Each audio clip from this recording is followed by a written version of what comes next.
Ну что ж, доброе утро. Виталий, все нормально? Доброе утро. Можно начинать? Да, вроде. Ну, давайте сначала представимся. Меня зовут Николай. Представляю команду Саха-Диаспоры. И далее слово Игорю. Всем привет, меня зовут Игорь. Я представляю себя. И Виталий. Виталий Обедин, журналист, писатель, обозреватель. Так, ну сразу начнем с первого вопроса. Хронология пожаров. Сейчас сложная ситуация по всей республике. Виталий, вам слово. Что тут говорить? Вы же знаете уже, все у нас до недавнего времени власти заявляли о том, что дома мы отстоим, населенные пункты мы отстоим. Сегодня уже начали гореть населенные пункты. Видели, наверное, фотографии, фоторепортажи из Бесквель, где сгорело больше 10 домов и хозяйственных построек. То есть худшее, что могло произойти, это огонь вошел в населенный пункт. Оказалось, что противостоять ему эффективно невозможно. Все, что могли делать люди, там, окапывать минерализованные полосы, все это бесполезно против верхушечного огня. К сожалению, ситуация такая.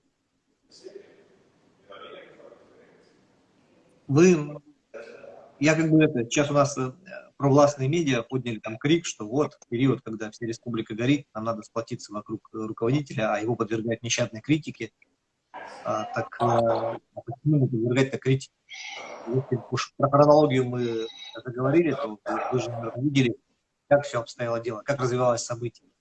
То есть с конца мая по середину июня руководство республики отсутствовало в республике. Они находились на Питерском международном форуме и находились в Казани на днях Якутии. И даже когда огонь подступил к Хандыге, глава Якутии не посчитал нужным прервать свой визит в Татарстан и вернуться в республику. Он сделал это только после того, как его вызвали в Москву на совещание Минприроды и Рослесхоза. Вставили, пистон за занижение данных по лесным пожарам, после чего он вернулся в республику и начал, наконец, исполнять свои непосредственные обязанности. То есть руководить оперштабом, вылетать на места, организационные мероприятия предпринимать. И после этого они пытались сделать вид, что все хорошо. Там Дмитрий Садовников выступал, заявлял о том, что вот, в 2 раза меньше пожаров в этом году, площади в 2 раза меньше. На самом деле, ничего подобного. Говорили, что в населенные пункты пожара не запустят, а огонь вошел в населенный пункт. Все, что они говорили, все пошло кувырком. И главное, ну ладно, разбор стихии – это такая штука, которую просто невозможно контролировать. Да? Горит же не только Якутия, горит весь мир. Греция, Турция, Калифорния. И вопрос, как ты встречаешь эту напасть. То есть в данном случае, когда недостаточно собственных сил, когда значительная часть полномочий находится в руках федералов, нужно организовывать, то есть работу с населением, в смысле. То есть налаживать систему оповещения, проводить мобилизацию, снабжать добровольцев всем необходимым, но они даже этим толком не занялись. Этим всем занялись люди. Блогеры собирали деньги, общественники организовывали добровольцев, выезды. В общем, совершенно печально. И все, что сегодня делает руководство республики, это мотается из одной полыхающей точки в другую, и, собственно, эффект присутствия обеспечивает, к сожалению. Другое я не вижу. Игорь, прокомментируйте. Да, я присоединяюсь к словам Виталия. У меня, по-моему, даже не 10, а уже 30 построек пострадало без QL. Вот. Больше. Вообще все начинается с 27 апреля, когда Айсен Николаев ТАССу дал интервью, где он озвучил сумму 800 миллионов рублей, что они заготовлены для тушения пожаров. Да? 300 миллионов из них из федерального бюджета, а 500 из республиканского. Но к 8 июля было потрачено 270, по-моему, и сказали, что все, уже на этом денег нету, и Мишустин выделил еще. Но при этом сам Айсен Николаев тогда же в интервью ТАССу сказал о том, что денег не будет хватать, и это связано с методикой выделения субвенций из федерального бюджета. И вот в недавнем совещании между Путиным и членами правительства, где Айсен делал доклад, он и сам признает это, что одно из причин, да, это недостаток финансирования. И он говорит, что у нас на 1 гектар по Якутии приходится 6 рублей и 10 копеек, а в среднем по Дальнему Востоку 18 рублей, а по России 199 рублей. То есть разница в 30 раз, да, буквально. То есть эта методика субвенции уже была известна давно, а пожары растут уже последние 4 года. Поэтому выводы можно было сделать и запросить того же финансирования гораздо раньше. В том же интервью он говорит, что в прошлом году было выделено 200 миллионов рублей на технику, и в этом году тоже 200 миллионов рублей. Но, как я вижу видео, как добровольцы выходят, во-первых, понятно, что финансирования в любом случае не хватает, но это упущение самого правительства, что они не подготовились заранее. То есть основная претензия к ним, что они, видя, что финансирования не хватает, да, не бьют в набат раньше, да, чем когда уже петух жареный клюнул. А вторая претензия, что не справившись со своими полномочиями, они хотят отдать полномочия по лесным отношениям федеральному центру. Но в этом необходимости нету, потому что основная, то есть причина, это нехватка финансирования. Вот мои слова по поводу хронологии. Вот здесь поступают разные вопросы. Тут Все-таки не вопросы, тут у нас, по-моему, такое нашествие организованных товарищей, которые одно по одному толдычат. А вы что сделали? Айс работает, на горе народа пиарите.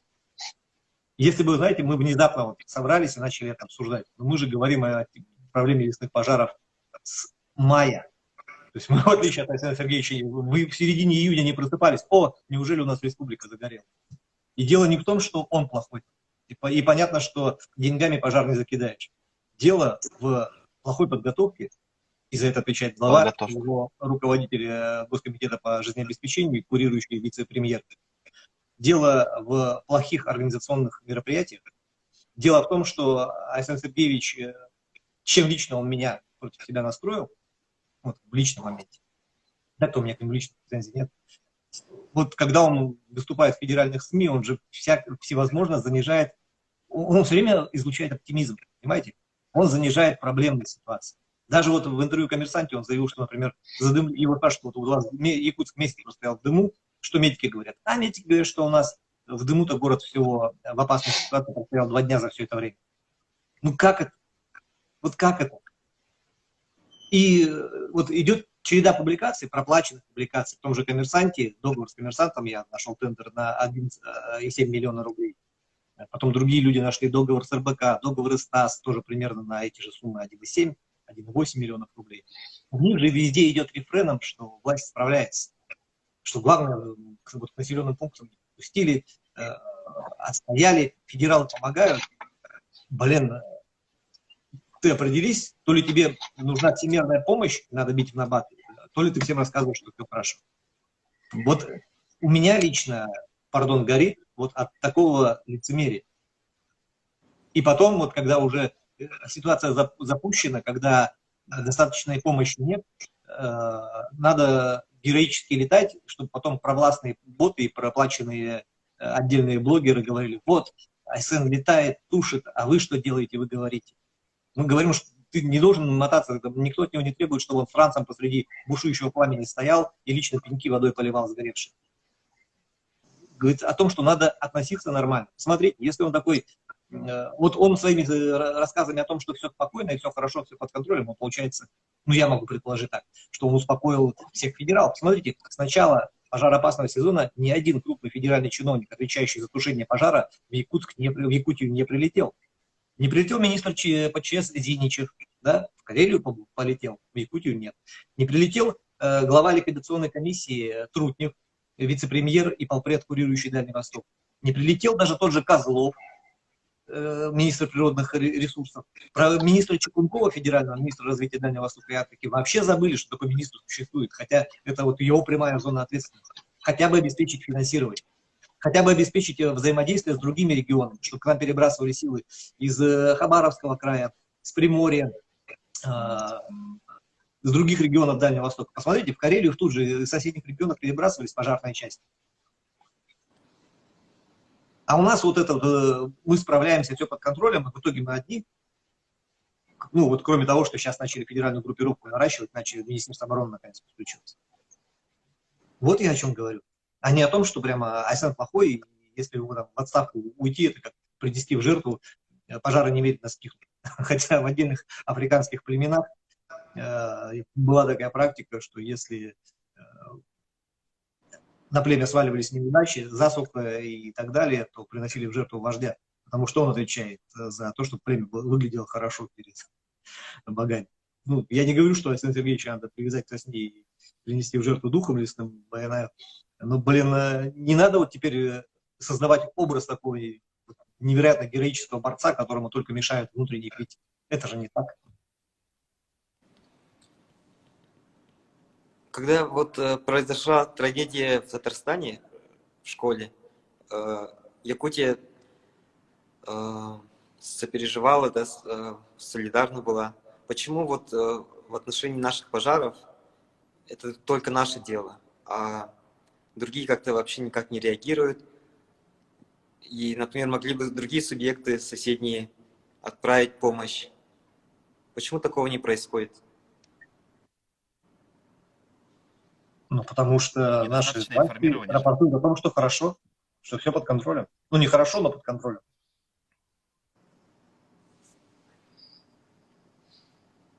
Дело в том, что сама проблема с пожарами очень токсичная, поэтому все же молчат об этом, даже крупные российские блогеры, они наверняка знают о том, что у нас проблема, тоже не освещают этот вопрос. Ну, я видел там пару сюжетов у Варламова, ну, Варламов в целом, да, немного, у Максима Каца, Артемий Лебедев упомянул, потому что был вынужден это сделать, да, вот, и на этом, собственно, все, да, то есть мы не можем как-то укорить соседние районы, да, в принципе, это же не их забота тушение пожаров, то есть основная претензия к правительству Российской Федерации, они сюда даже вот, как и сказал Виталий, не приезжают, потому что они боятся, да, то есть они всю ответственность сейчас кидают на Айсена Николаева, а у Айсена Сергеевича стоит задача сказать о том, что здесь все хорошо, здесь все под контролем, для того, чтобы сделать вид, будто они справляются. Но, как мы видим, да, и дым пошел. Вот, получается, горный луж же, он же рядом, 100 километров. По факту дела, можно было, да, там, те же самолеты направить туда, для того, чтобы не раздражать столицу Якутии. Понимаете, да? То есть это же тактическая такая вот задумка была бы, вот потушить там где-то рядом, чтобы они не возникали там в Якутске. Вот. Потому что основной это информационный выброс все равно отсюда идет. Но даже с этим они не справляются. То есть даже это они не думают, даже это не делают. А сейчас вот с этими ветрами, которые вот вчера и сегодня будут стоять, я даже не знаю, что будет. Вот они гордо говорят, что они отстояли 200 домов, но, к сожалению, там 31 дом. А почему вы вообще допустили, собственно говоря, пожар к деревне? То есть основная это, как бы, смотрите, может быть даже, да, действительно экономически невыгодно тушить пожары, которые находятся там далеко в лесу, да, может быть, я не знаю. Но, тем не менее, тот, который вот подходит непосредственно к деревне, это же, получается, основная их задача стоит. Ну, тоже, опять же, не справились. И на самом-то деле проблема-то не только в Горном, да, это же везде, это прям массово. Вот в Сангарах, значит, от нефтебазы полутора километрах пожар находится. Мирнинский улус в целом тоже в дыму. Ну, в общем, сколько населенных пунктов в дыму. Получается, что у них все на самом деле вышло из-под контроля, и уже давно. И вот то, что, да, действительно, их лицемерие. И еще вот в интервью с Соловьевым, да, при разговоре с Соловьевым Арсений Сергеевич назвал нас украинскими ботами, что вот это, по-любому, это украинцы хотят, чтобы меня отставили. Не может быть якутяне, вот задыхаясь в дыму, видя пожары, видя, что мы лицемерим, да, хотят, чтобы вот его выгнали с кресла, да. Поэтому, действительно, поведение крайне раздражающее у власти, поэтому и реакция соответствующая. Поэтому мы негодуем, во-первых, с тем, что они не справляются, во-вторых, лицемерят, и в-третьих, тем, что они не озаботились защитой лесов заранее. Вот такие основные претензии. Там в комментариях люди говорят про сгоревших солдат. Это фейк, не погибали солдаты вот роты, которые направлены сюда, инженерной. Это недостоверная информация. Так, все-таки какая причина у пожаров, как вы думаете? Ну, Природное явление. Я не думаю, что пожары поджигают, по крайней мере, у нас, понимаете, нет такого объема лесовырубки и нет такого количества. Просто в силу логистики у нас сложно вывозить лес из Якутии, да? У нас же ужасная логистика, огромные расстояния и транспортная схема очень кривая. А железка, она одна ниточка, и по ней движение многочисленных составов было бы видно с украденным лесом из Якутии, да? Поэтому я не думаю, что это поджигают специально, чтобы скрыть вырубки. Ну, есть такая версия. Наиболее популярная версия – это даже не сельхозпалы, это сухие грозы. Хотя было заявление главы Росгидромета Вильпанда о том, что нет статистики, подтверждающей, что увеличение числа лесных пожаров идет от количества сухих гроз. То есть научных исследований достоверных на этот счет нет. Но, скорее всего, все-таки действительно вот это природное явление виновато. Уголовного дела на поджигателей мы не знаем. За это время было 2 подтвержденных, если не ошибаюсь, случая, когда пожар возник по людской вине, и это не было сознательно. Игорь? Вот, я добавлю, да? Да. Я просто не понимаю. Ну, хорошо, я тоже согласен, что вряд ли, чтобы это скрыть вырубку, потому что все-таки, если бы вывозили лес, это было бы прям хорошо так видно. По железной дороге они, либо там на грузовиках, я думаю, куча видео бы попала в сеть.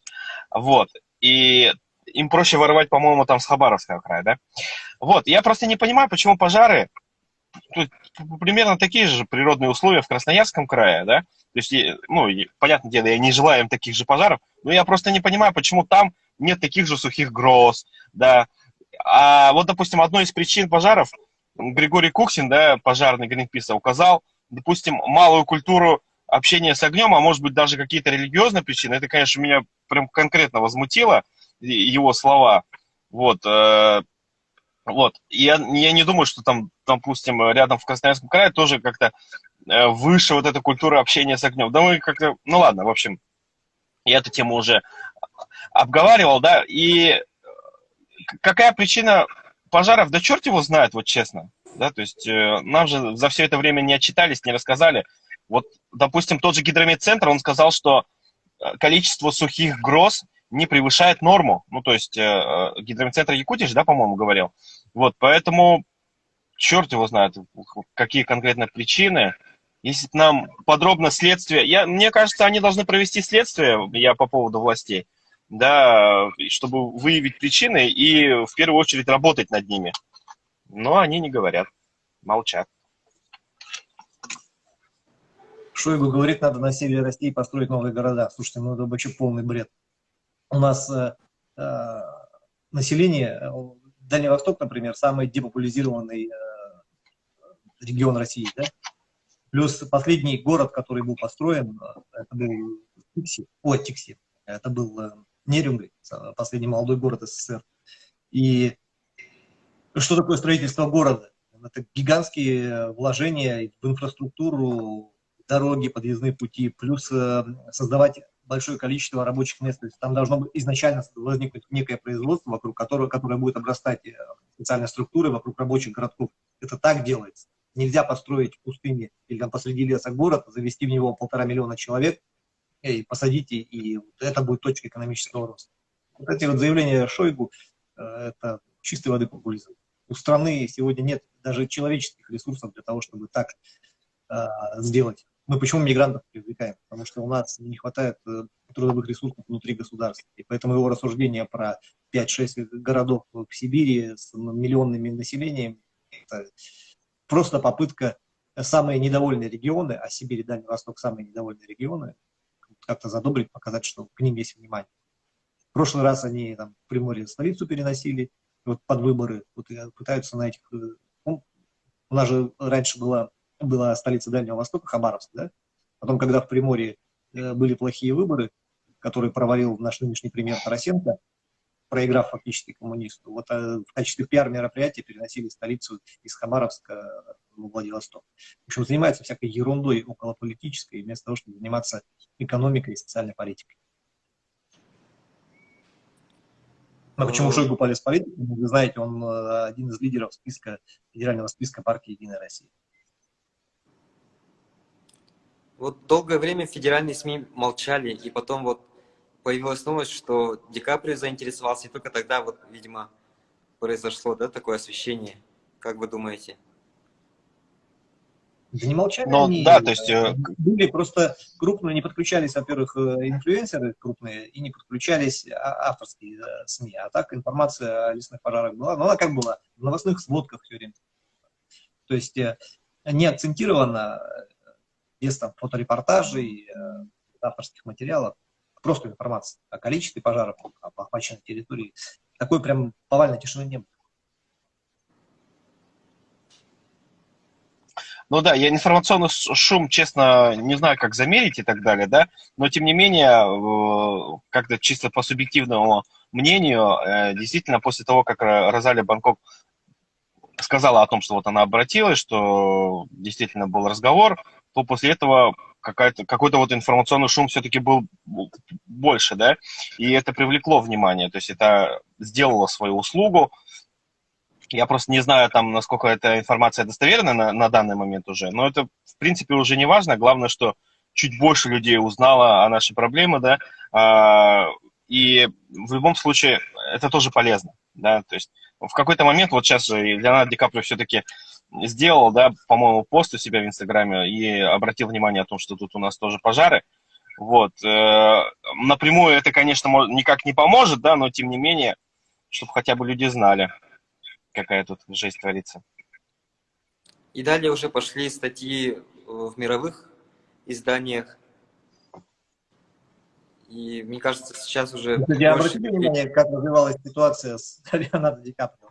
Значит, сначала нет, нам его помощь не нужна, потом, когда уже, ну, то есть, этот какой-то там чиновник заявил, Сивцев, по-моему. Потом, значит, когда уже у Александра Сергеевича спрашивали, типа, будете ли вы пользоваться помощью от Леонардо Ди Каприо, нам помощь оказывает правительство Российской Федерации лично Владимир Владимирович Путин, а сейчас уже идут заявления, нам ничего Ди Каприо не предлагал.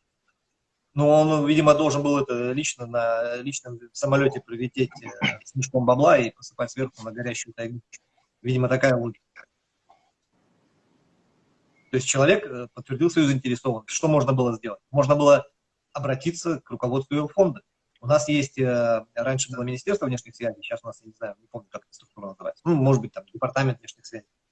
То есть можно было через эту структуру обратиться непосредственно к руководству фонда и проконсультироваться хотя бы на предмет, я не знаю, на предмет создания информационных поводов и подключения мировых инфлюенсеров.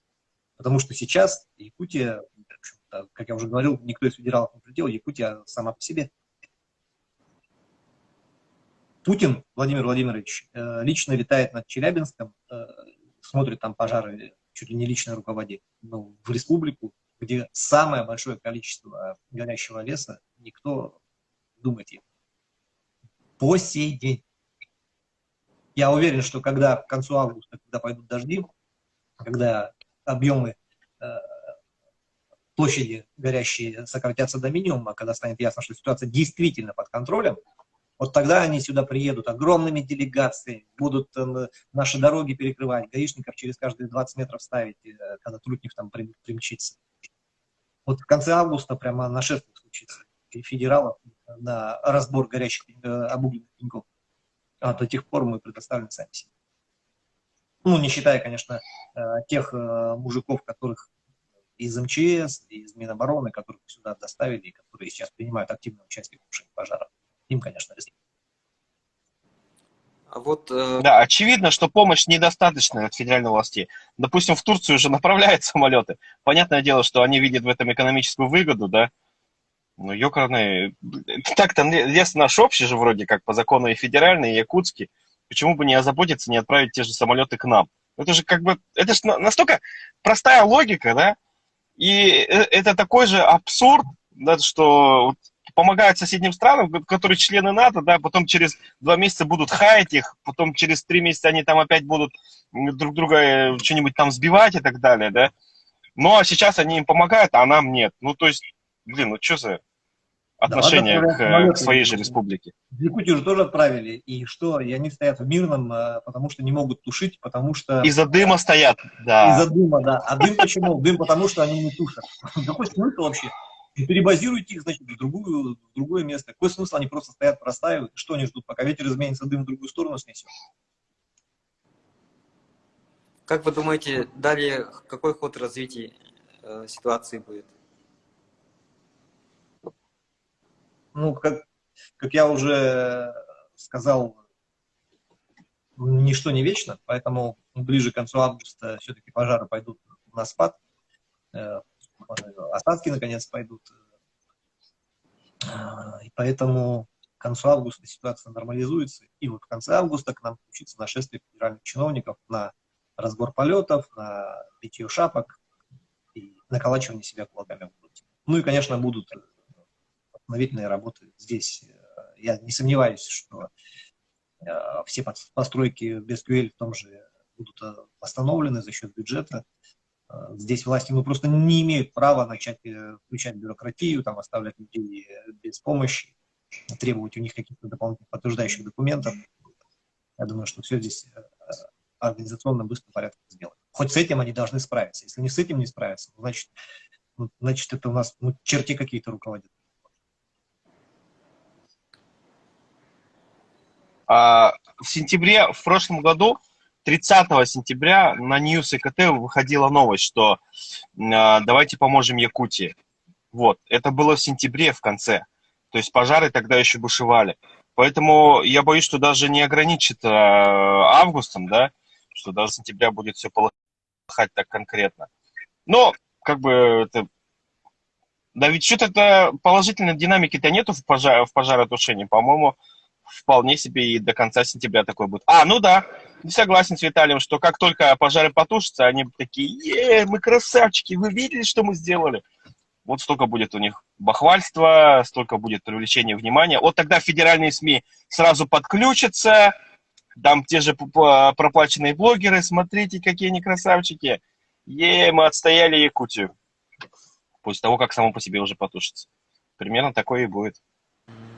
Тут знаете, в чем проблема, друзья? В том, что у нас сейчас все внимание сконцентрировано на этих пожарах, а такие вещи, как подготовка к отопительному сезону, чем надо уже заниматься, подготовка к учебному году, к 1 сентября, подготовка, вернее, не подготовка, а завершение навигации, которая осталась, до октября. Вот эти вещи как-то отошли все на второй план, и им достаточно внимания не уделяется. И я искренне надеюсь, что пока в перерывах между перелетами от одной горящей точки к другой Александр Сергеевич не забывает про вот эти 3 важных момента, потому что будет очень неприятно, если мы в начале учебного сезона столкнемся с тем, что школы отдельные не готовы, там, в некоторых же просто уже директоров нет. Ситуация на 203-м микрорайоне вообще была непонятная. Ситуация с первой школой абсолютно непонятная, куда пойдут дети. Ситуация с 9-й школой, где дети учатся в здании еще 2 года назад признанном аварийным, вообще уму не подлежит. И вот эти все вопросы как-то отошли на второй план. В какой-то степени пожары им помогли, потому что все обсуждают только пожар. А другие проблемы отошли на задний план. А они есть, и мы с ними столкнемся. Вот в этом году будет 20 лет с трагедии 11 сентября в США. И эта трагедия много изменила, и вышли разные законы. Вообще очень многое поменялось там. И эти пожары, как вы думаете, что поменяют, что нужно сделать, чтобы не произошло, не повторилось?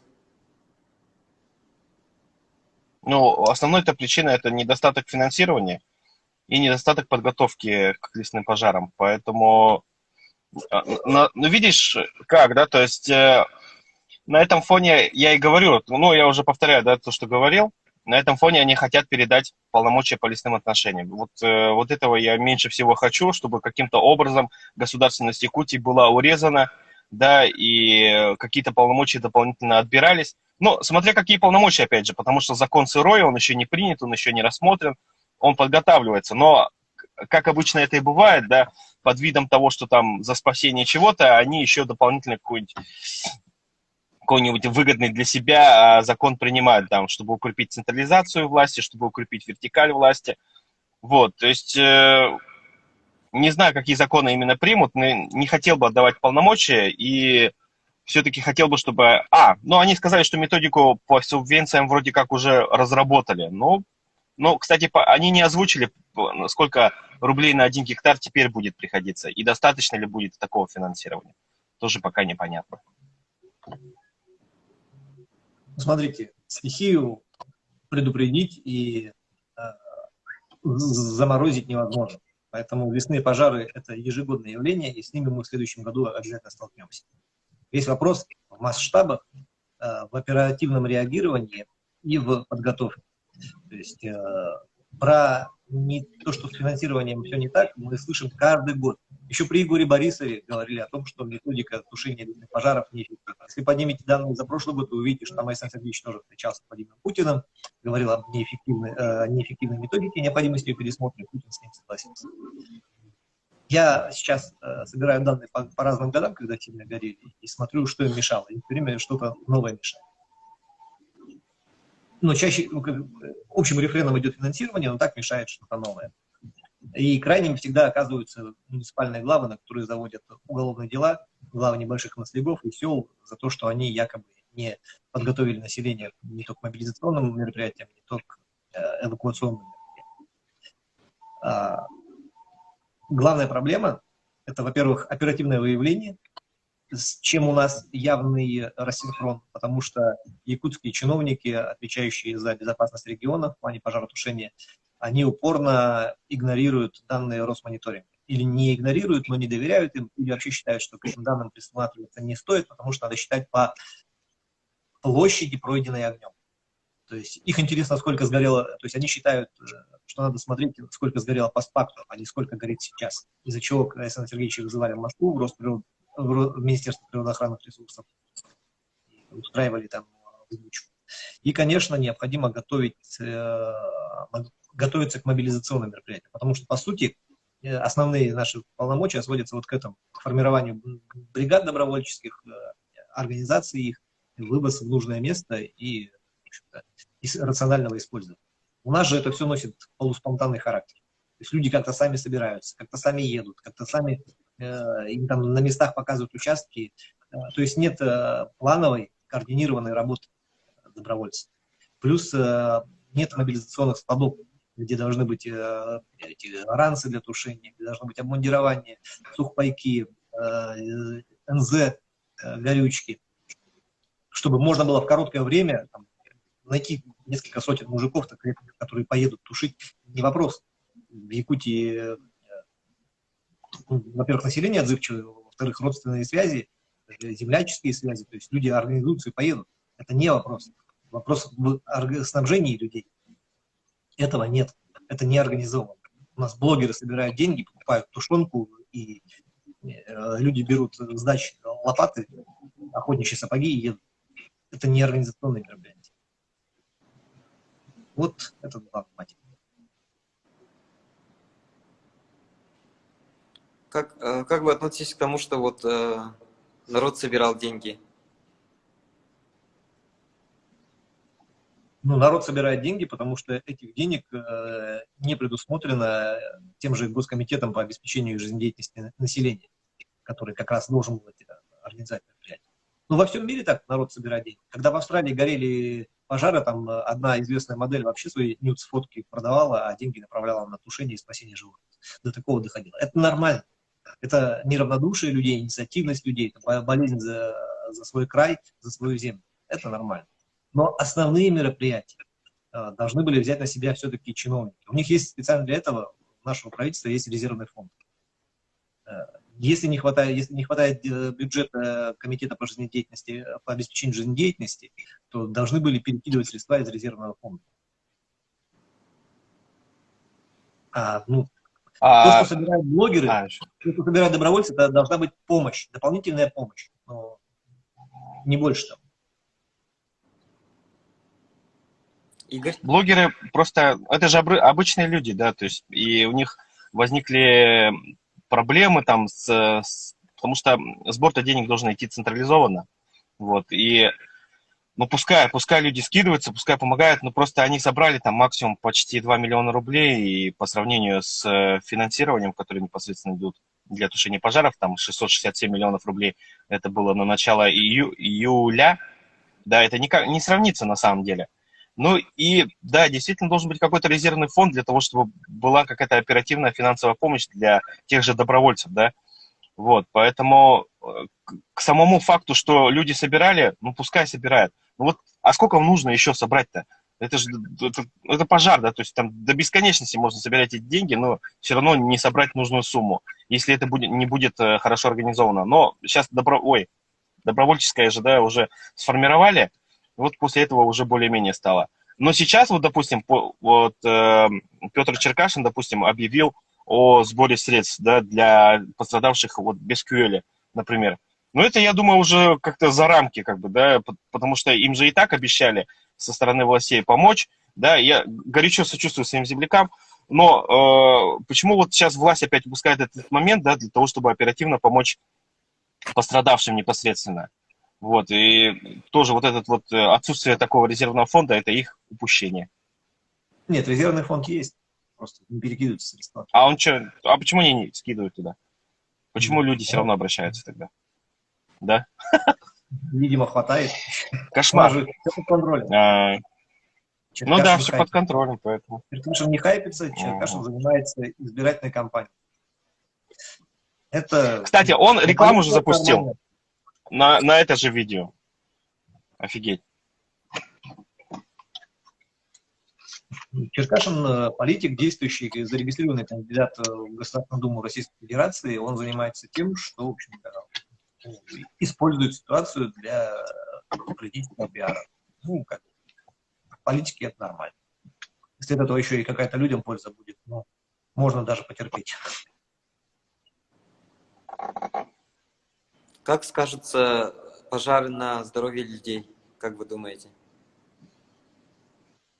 Да черт, ну как, ничего хорошего в этом нету. Потому что дым-то еще он, как сказать там, ну вот зимой в целом, да, из-за холода, туман, который стоит в Якутске, он же тоже из выхлопных газов, да, и это все имеет накопительный эффект.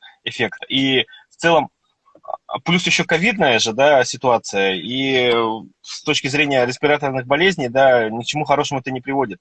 Вот, допустим, начали же тоже освещать, что люди начали обращаться вот с бронхитом, с пневмонией, да, с обострением каких-то таких болезней дыхательных. Понятное дело, что ничего полезного в этом дыме нету.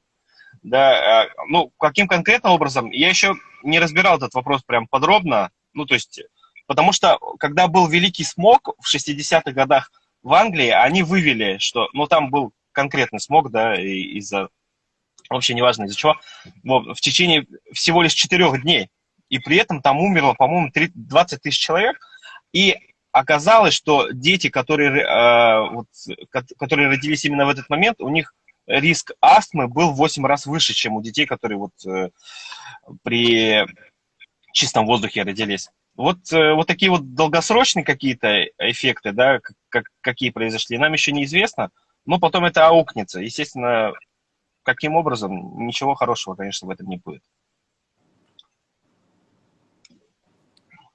Виталий? Если в воздухе ПДК превышает нормы в десятки раз, Если город на короткое время становится мировым лидером по количеству загрязнений, ничего хорошего нет. Конечно, все, у кого болезни связаны с легкими, все получат какие-то осложнения. Тяжело переносят это астматики, тяжело гипертоники. Всем досталось. Просто вопрос в том, насколько мы отойдем, как рекреация произойдет со здоровьем населения. Я здесь не специалист, я не медик, мне трудно сказать.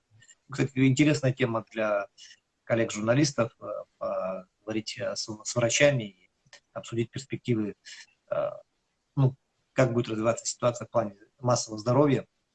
Далее. Хорошая тема, поинтересуюсь. Именно у медиков, специалистов. Вот в других странах, если посмотреть, там работает много медицинского персонала и психологов. Как вы думаете, нужно ли такое в Якутии? Происходит ли такое сейчас? Ну, народ у нас более стрессоустойчивый, поэтому я никогда не слышал, чтобы у нас на пожар задействовали психологов. Но медицинская помощь, конечно, необходима. Она необходима в первую очередь, во-первых, прямые ожоги не такое большое количество людей получает. В основном обращения идут вот у людей, которые надышались дымом. Таких у нас несколько десятков человек к медикам обратились за помощью. Они по ним получают ее в полной мере. Тут вопрос в другом.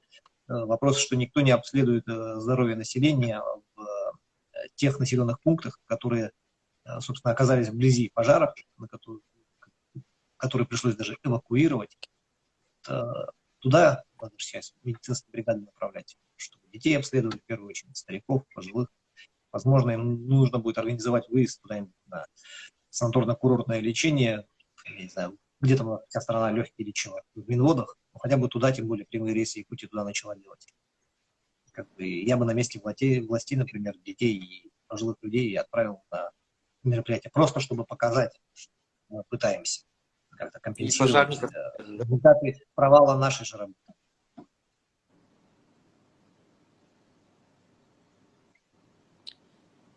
Так. Мне добавить нечего, да, вообще-то. Да, нужно. А Бедин курит? Нет, не курит.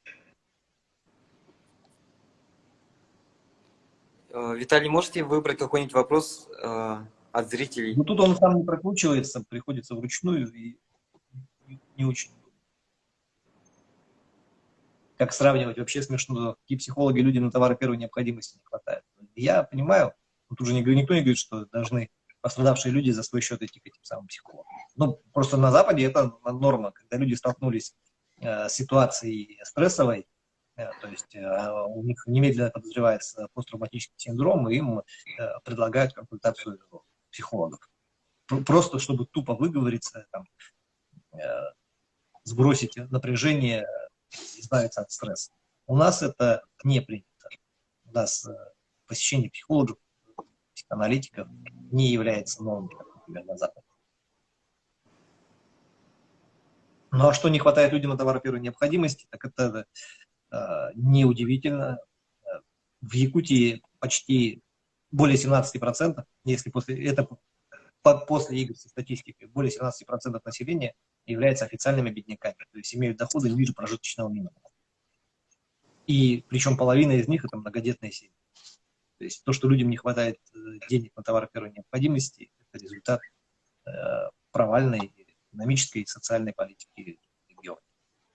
У нас закон о бедности партия «Единая Россия» обещала в 2008 году, кстати, как раз когда Александр Сергеевич был руководителем администрации президента и правительства и лично курировал избирательную кампанию в «Единой России». Тогда собирались принять закон о бедности или по-другому закон о качестве жизни, то есть на основании которого должны были забороть бедность. 2008 год. В итоге, когда выборы прошли, депутаты спрашивали у Егора Борисова, он тогда был премьер-министром, типа, а вот когда мы будем рассматривать закон, который вы обещали о качестве жизни, и он заявил, что для этого нет. Тогда число людей, живущих за порогом прожиточного минимума, было около 20%. То есть с тех пор лучше вообще практически не стало. Закон так и не приняли, четких критериев отнесения к бедности нет. И ситуация, что людям не хватает на товары первой необходимости, вот она присутствует. Ну и плюс добавим к этому пандемийный год, общее падение экономики, кризис. Печальная ситуация. Вот поступил вопрос, какие прямые действия нужно принять, чтобы в 2020 не повторилось, в 2022 не повторилось? Ну, мы же об этом говорили уже. А мы же сказали уже. Мы же сказали только что. Так. Давайте еще два вопроса выберем. Нужно поднять тему расследования поджогов. Вот я вижу несколько раз комментарий. Друзья, да нет никаких данных, кроме нескольких сомнительных видео о том, что идет целенаправленное поджигание леса. Если бы это было, в этом были кто-то заинтересован, то точно не руководство республики, потому что оно уже не справляется с ситуацией. И наоборот, им было бы выгодно поймать этих поджигателей, предъявить их народу, показать, что вот эти гады виноваты в том, что у нас все горит.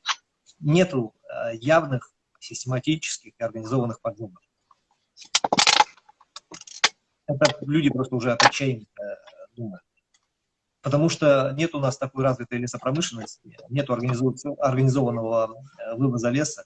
У нас ситуация до чего доходит? Вот, было, помните, шум, когда иркутский предприниматель должен был весь начать добычу леса? Олег, по-моему, Олег, Игорь Маслобойник. Ну, в общем, имя не помню, Маслобойник. У него было две фирмы, Ангара и Вудланд. Он заключил договор с Министерством природоохраны и экологии Якутии на вырубку лесов в Верховье Хамки. После чего поднялись массово местные общественники, экологи, местные жители там возмутились, поднялся большой шум. И почти одновременно в России было принято запрещение на вывоз необработанной древесины леса-кругляка. И после этого Маслобойников посмотрел, сказал, да бог с ним, я вообще даже не буду с этим связываться, я завершаю свой проект здесь, в Якутии, расторгаю договора, верните мне, пожалуйста, деньги, которые я уплатил в качестве первичного взноса. И министерство начинает с ним судиться.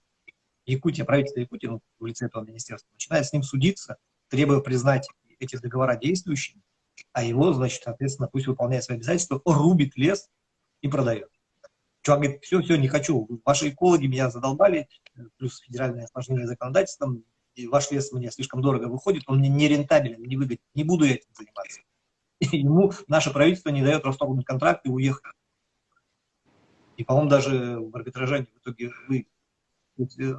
Считать, что из Якутии массово вывозится древесина там какими-то черными вырубщиками, или, там, китайскими триадами, это бред. Поэтому нет смысла в организационных поджогах, в организованных поджогах. Еще вот в одном паблике был комментарий, может, обратимся в зарубежные страны за помощью? Там Китай, Казахстан, Корея. А каким образом они помогут? В финансовом плане? Или в Техника. человеческом? Я просто не совсем понимаю, каким образом сейчас они помогут. Да, то есть... Аэропорты. Аэропорты? Ну, в смысле, они могли бы направить технику там, Для того, чтобы предупредить пожары? для тушения. Да, да как нет? Не, ну как, они отправят технику, это безвозмездно получается, плюс еще логистика. Для них это в огромную сумму встанет. Я не думаю, что они там шибко заинтересованы в этом. Вот. И, ну, честно, не знаю, каким образом сейчас они уже помогут. Вот. Но если помогут, хорошо. А где мужика на квадроцикле догнали, он сказал, что нефтяники ему сказали, так это фейк был, опровергнутый уже. Так, у нас остается где-то 5 минут. Последний комментарий. Ну, в итоге мы только пожары обсуждали. Вот я тут вижу, Обедин говорят, якутов не любит, слух такой идет. Слушайте, ну, блин, вот сколько лет должно быть человеку, чтобы он вот такой бред писал, а? Ну, в общем, я даже комментировать это.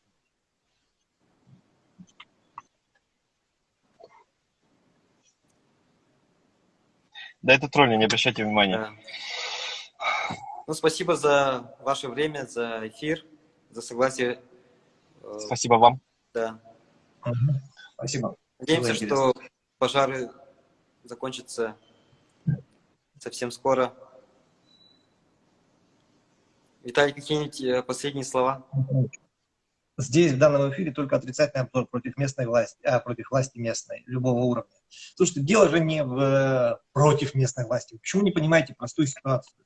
Мы жители, с Игорем такие же жители Якутии, как и вы. Нас не устраивает то, что происходит. И поскольку мы немножко глубже в информационной повестке, то есть мы отслеживаем и заявления, и сравниваем их с действиями, нас не устраивает то, как это преподносится. Если бы с начала пожароопасного сезона глава свернул все свои пляски в Казани, прибыл бы сюда, занимался бы организацией, если бы с волонтерами правильно отрабатывали, если бы из резервного фонда формировали организованные закупки всего необходимого, чтобы люди могли выезжать на месте и помогать в тушении нормально.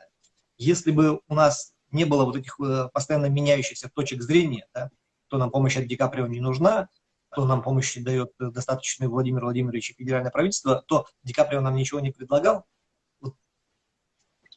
Вот эти все действия, они вызывают негатив и отторжение, а не какие-то там личные претензии к Александру Сергеевичу, потому что он там не такой костюм носит, не так в камеру снимает.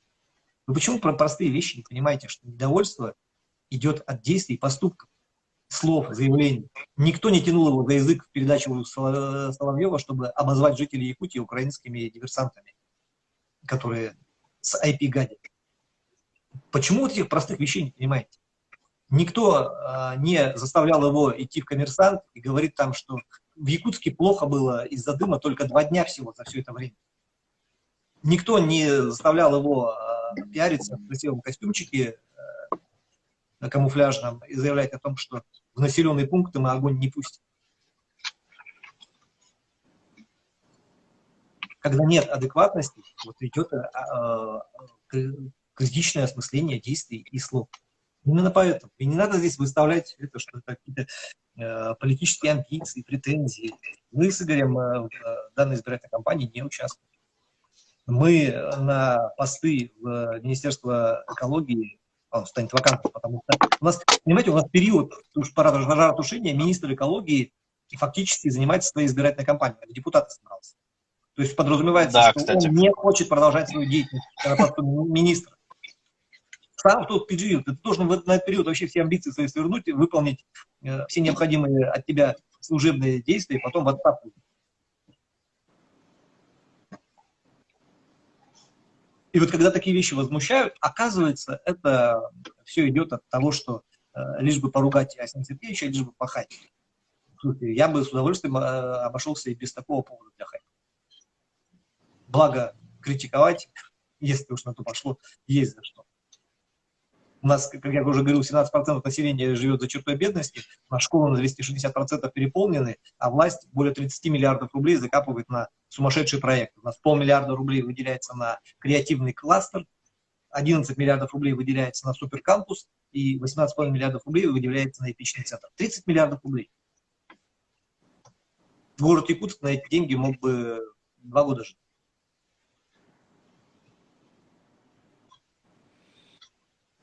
Спасибо. Игорь, есть ли что-нибудь сказать? Так, что конкретно сказать? Так, да, вроде как уже высказался, что думал закруглить. Так. Да потерял как-то я нить уже разговора. Присоединюсь к словам Виталия. Повторили мы уже, поэтому Хорошо. Нечего добавить. Ладно, спасибо, хорошего дня. До свидания. И вам. Счастливо, друзья. Спасибо за До внимание, свидания. за интерес. Не обращать внимания на балбес.